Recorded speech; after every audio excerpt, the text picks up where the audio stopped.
Se nós vamos falar de política sobre o Tribunal Superior Eleitoral e a chapa Jair Bolsonaro-Mourão. Nós estamos em contato agora com o Alberto Rolo, que é advogado especialista em direito eleitoral. Doutor Alberto Rolo, boa tarde. Boa tarde, Denise. É um prazer falar com você e com os amigos da Jovem Pan. Bom, e vamos falar então, o TSE reabriu a investigação em processo de cassação da chapa Bolsonaro-Mourão e eu queria saber como é que o senhor vê esse processo, quais são as possibilidades dele seguir adiante. Então, a gente precisa retomar, nós já falamos desse assunto algumas vezes aqui na Jovem Pan, são duas ações de investigação judicial eleitoral, elas tramitam junto porque são dois autores diferentes, mas o objeto, o fato a ser apurado é o mesmo, que foi a invasão de hackers naquele site que dizia mais ou menos, né, mulheres com Bolsonaro ou mulheres contra Bolsonaro, e aí os hackers invadiram e transformaram em mulheres com Bolsonaro. Então essa invasão durou aproximadamente 24 horas, e aí as ações versam sobre se teria havido benefício ou não, se teria havido influência ou alguma ação da chapa, né? Nós estamos falando da chapa Bolsonaro-Mourão nesta atitude, neste fato. Então, essas ações começaram a ser julgadas o ano passado ainda, com o voto do ministro relator, que entendeu que não precisava fazer nenhuma prova, entendeu que o mérito também não tinha gravidade suficiente para que a ação fosse julgada procedente, mesmo se as provas requeridas fossem produzidas. E aí retornou o julgamento neste ano, com o voto dos demais ministros, e aí em algum momento empatou 3-3 pela possibilidade de fazer prova ou não, porque na verdade as iniciais requereram uma perícia técnica, Denise, perícia para saber se dá para se chegar nos autores, né, nos hackers que invadiram, saber se eles foram pagos, né, ou se tinham interesses escusos por trás dessa invasão. Então a perícia, a prova que foi requerida é nesse sentido, saber quem fez, como fez e se foi a mando ou com pagamento de alguém. E os ministros, então, são 7 ministros, mas o julgamento ontem ficou empatado 3-3. 3 entenderam que não havia necessidade de produção de mais provas e 3 entenderam que havia necessidade sim. E aí, finalmente, o voto de desempate do ministro Barroso, que é o presidente do TSE e foi o 7º voto, desempatou pelo lado de que é necessário que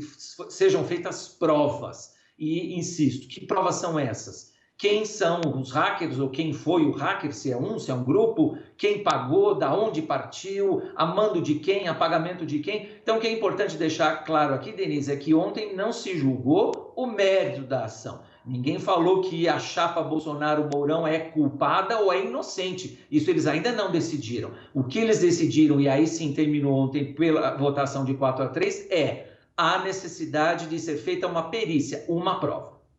Agora, o ministro Barroso, ele foi bastante firme, ele disse considerar gravíssimo invadir uma página para desvirtuar as mensagens. Ele disse que não considerou isso pouco grave, não. Isso é quase como um sequestro, como um assalto, você admitir com razoabilidade que alguém possa invadir um site. Não é produzir o seu site, manifestar a posição que queira. Isso faz parte da liberdade democrática e da liberdade de expressão. O problema é você roubar e desvirtuar um site que tinha a finalidade oposta ao que foi divulgado depois. Então, ele considerou uma situação grave, talvez queira mais provas. Agora, em que momento que essas provas podem trazer implicações maiores para a chapa especificamente?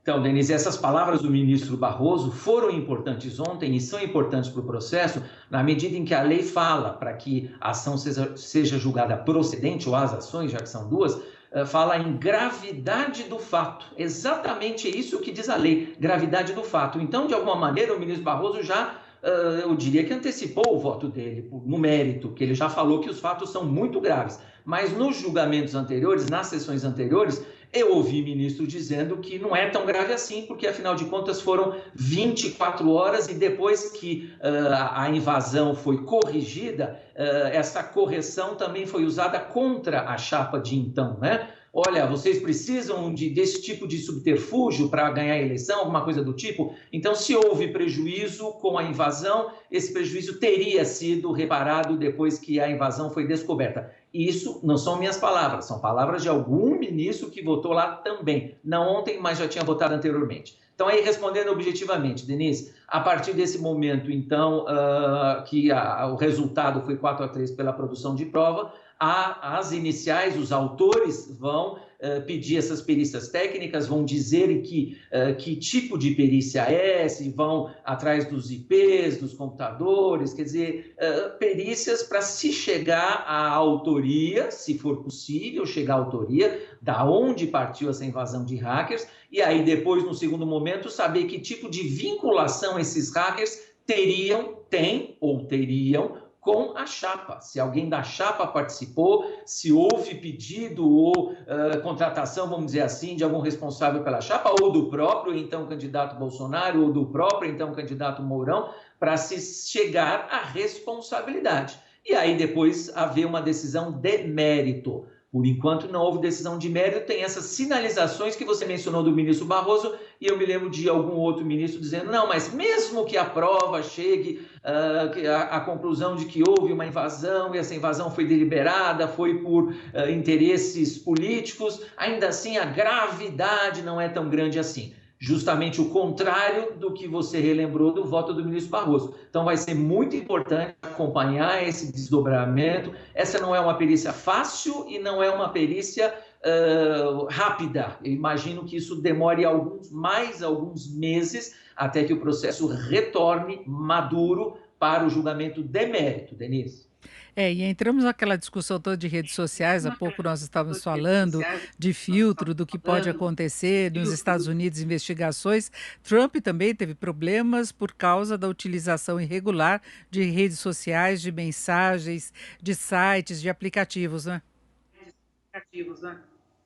Com certeza a internet cada vez mais tem influência nas eleições. Nós estamos falando do período eleitoral de 2018, das eleições de 2018, a gente já está sentindo agora em 2020, né? Porque se a gente não vai conseguir fazer uma campanha normal na rua, com carreata, com passeata, né? Com concentração de pessoas, muito mais a internet vai ter poder de convencimento dos eleitores. Por isso, e eu sei que a Jovem Pan participa dessas campanhas sempre, né? É bom o eleitor estar atento com fake news, com notícias tentando captar o seu voto, de alguma maneira influenciar o seu voto com bases erradas, né, com bases mentirosas. É bom o eleitor ficar atento, porque cada vez mais, e é nos Estados Unidos, é aqui no Brasil e é no mundo todo, cada vez mais a internet vai ser responsável pela decisão do eleitor. Agora, lógico, a gente não pode ser a favor de censura prévia. Eu estava ouvindo agora o programa, né?